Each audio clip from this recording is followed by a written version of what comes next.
Welcome back to Cryptopia, where we go over the wet and wild happening in NFT land. Don't forget to like and subscribe on your way in today. Taking a look at what's new and bustling in the NFT world. So NFT NYC is coming up. I didn't actually know about this event at all, but it's a super large NFT event. This is the fourth year it's happening, and so it's one of the largest NFT events. It is preparing to open its doors for a fourth year, celebrating the diversity of NFTs across 16 sectors, including art, film, sports, and ticketing. So, held from June 20th to 23rd. So this is recorded on the 18th. So this should be coming out next week in New York City. The blockbuster event will serve as a global melting point for anybody who's anybody in the NFT world, showcasing 1,500 speakers across panels, talks, fireside chats, and hundreds of pop-up events. Attendance figures are expected to soar from last year's 5,600 to over 15,000 this time around. So not sure how they are getting that information from, but this is supposed to be a pretty crazy event. So skipping through this, kind of talk more about the events, and they're going to have a ton of different, shows and venues and things going on, people talking about NFT stuff. So NFTs used for goods have experienced a rapid acceleration into the spotlight this year, especially in relation to support of Ukraine, humanitarian relief funds, and cultural diversity.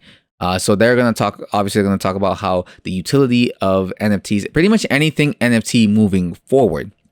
So I'm definitely going to try and cover this later on next week at the end, and we see kind of what they highlighted, what they talked about. They're very cultural, they're very community driven first. So it's not going to be like, there's probably going to be somewhere some sponsorships and stuff like that, but their thing isn't like brands and big budget companies that are in the NFT space. It's supposed to be community driven. So they got a bunch of artists who are, homegrown, for lack of a better word, in the NFTs community, and getting them to talk about kind of what they have planned, what they see for the future, and the people who are currently working on stuff for the future. What do they have planned? What are they creating for the future? So at NFT NYC, topics within that realm, such as sustainability, mental health and wellness, and philanthropy, will be highlighted across a total of 28 panel discussions and talks at the Edison Ballroom South, hosted by Chingari from June 21st to the 22nd. So that's the second day, and then the second last day, I guess.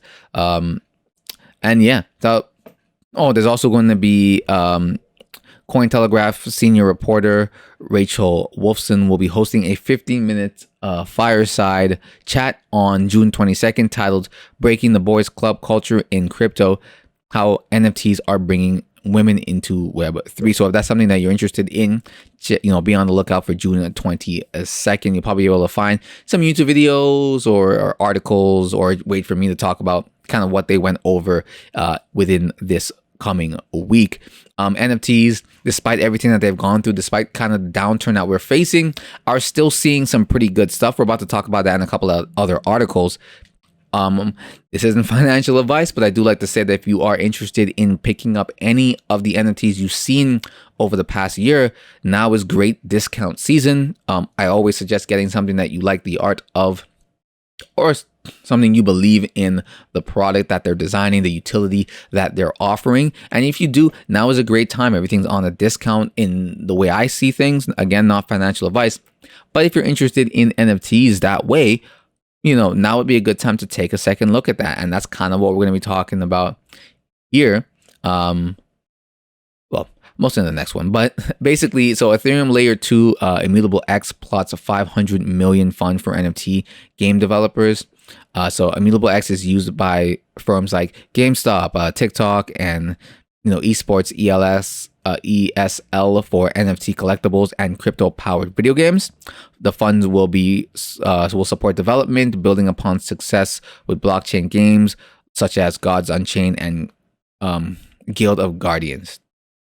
So they're putting in 500 million into the development of new crypto-related video games. Despite what a lot of gamers have stated, this is still going to be a huge market, and people are still willing to get involved, and people do want this content. Now, I think keeping it like how they have it right now, Immutable X kind of has their own thing. It's separate from the traditional gaming side, which I think is what's happening. Is that the problem is these traditional gamers really don't want NFTs involved in their current games. Now, I think they don't want it involved in gaming at all. There's some hardcore people, you can find them on Twitter, who really do not want NFT gaming to even be existing as a thing. To me, if you can keep them separate, that's great. But I do share their fear, which is that if the success of NFT gaming takes off, that's where the mainstream will go. That's where the main big budget developers will seek to look to, because they can gain money from that, and they will abandon or not create any new of these traditional gaming games.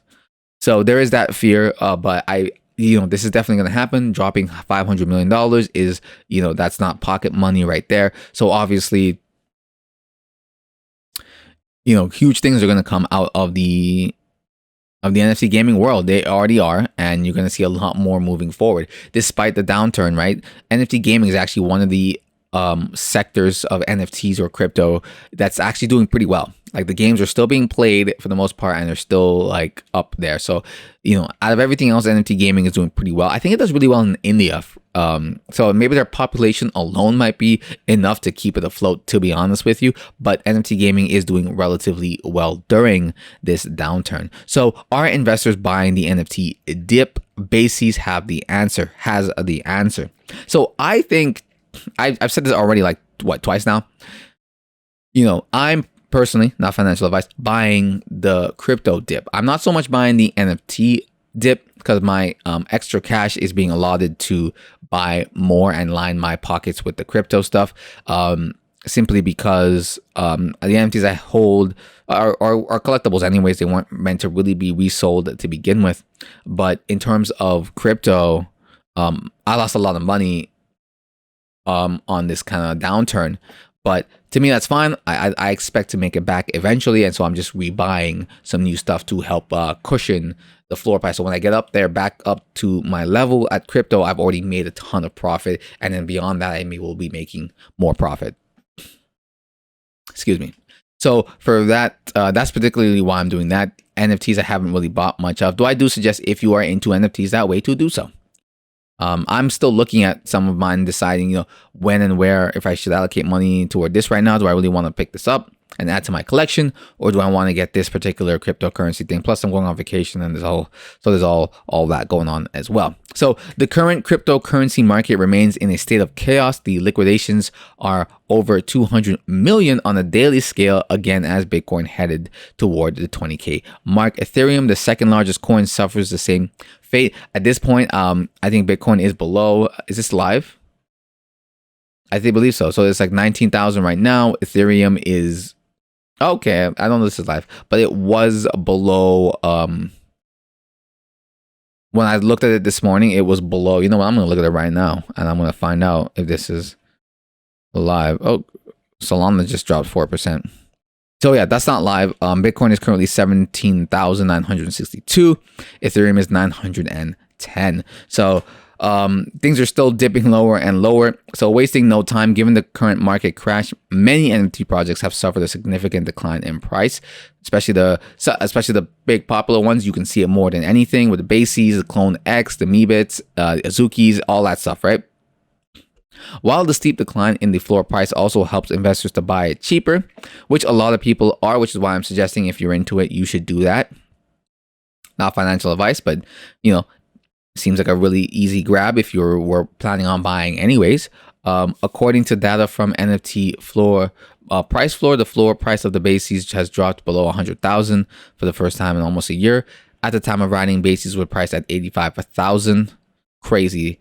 The last time an ape traded around that price range was in January. To add further, the volume of NFT trades has increased over the last 24 hours. So yeah, over the last 24 hours as the crypto market plummeted. Yeah, again, people are seeing an opportunity to grab stuff. Like, to me, it's just, you don't want to buy at the very tippity top. Like that one guy who bought, I think, was it Jack Dorsey's tweet for like millions and millions of dollars, and then someone offered him like $250.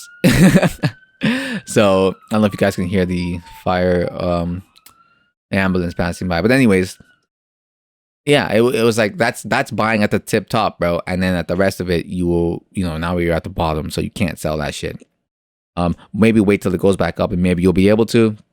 Probably wasn't the greatest purchase to begin with, but what can you do? So now that we're at, the proverbial bottom, I don't know where we're actually going to bottom out, but you stand to reason if you believe in the cryptocurrency industry, if you believe in the NFT community, and you think things will go back up, now is a good time to do that, to purchase those and ride that wave back up eventually. We don't know. Could be a year, could be 6 years. Don't know, right? According to Crypto Slam, the NFT market saw a 40% increase in trading volume in the last 24 hours compared to the previous 24-hour window. Other projects such as Macy's and Moonbirds went down the line, but the rise in volume saw investors capitalizing on opportunities. For instance, Twitter user Crypto Don Alt remained upbeat as his bases losses choosing instead, So he kept upbeat during his basic losses, choosing instead to focus on the positives. Is there a good chance I just wasted 100 ETH on a JPEG? Yep. Did it make me smile? Yep. Did it make some other people have fun on a shit day? Yep. Hey, absolutely worth. Would do again. The duck will be back in due time. No worries until we ape. I mean, this is clearly a guy who's got fucking tons of money, so like it probably doesn't really matter to him. But like I've been saying, it's a good opportunity to buy. You're going to see the volume increase. Even if the new traders don't show up, the people who believe in this market will be the ones to succeed in this market because it's a long-term game. You can almost gain nothing without putting some sort of pain in it. And sometimes it's hard and terrifying, but you kind of have to push through because if you truly believe in something, you have to go in it with the faith that it will work out when nobody else believes. Because if you waver, it might not even it will never fucking work. If you're wavering too much, it won't work. You have to believe, trust, and just fucking go down the pipeline. And so last story here. MasterCard to enable direct NFT payment options for NFT marketplace operators. So basically what they're going to allow people on certain platforms, Immutable X, Candy Digital, the Metaverse gaming title Sandbox, Mintable, Spring, the Nifty Gateway, never heard of that one before, and Web3 infrastructure provider MoonPay to basically go directly from your MasterCard. And so you don't have to go from fiat to crypto to purchase. You can just go straight from credit to purchase and you're good to go. So this definitely makes things a little bit quicker, a little bit faster. I don't know how this will affect necessarily the cryptocurrencies that are used if both MasterCard and Visa allow for this sort of quick and easy transaction. I don't know if it makes much of a difference. I'm imagining that when you do the credit, it converts it into Ethereum for you in the midst of the purchase, still making use of Ethereum and or whatever cryptocurrency is being used on that particular blockchain and to perform that transaction. So I don't know if that will really affect it at all, but being able to go direct is really, really nice. One of the things I liked about Kraken when I first started using it, I don't know if other platforms did this, but at the time, the others didn't seem to do it. So when I started using Kraken, I could go directly, I could sell my crypto and go directly into fiat Canadian currency and transfer that shit straight to my bank account super easily. Before I had to go from like Binance to USDT and then from USDT to like ShakePay and from ShakePay into my account. It was a process, right? Now it's like, cool, I just if I have stuff on other platforms, I usually just send it to Kraken and then from Kraken and sell that shit on Kraken and then send that shit to my bank account. Super slick, super easy. So, this helps onboard a lot more people into the space. So I think this is a great thing. It just makes life a lot easier for people, and people like to have their lives as easy as possible. Things are complicated enough. The world is complicated enough, and it's only getting a little bit more complicated, right? So that's it. That's all I have for that today. Like, comment, and subscribe. Let me know what you guys think about the market right now. Are you buying these dips? What are you guys looking at? What are you guys purchasing right now during what I think is the best buying opportunity we have yet to see in the NFT crypto space in a while? Not financial advice. All right, guys, like, comment, and subscribe, and I'll see y'all next time.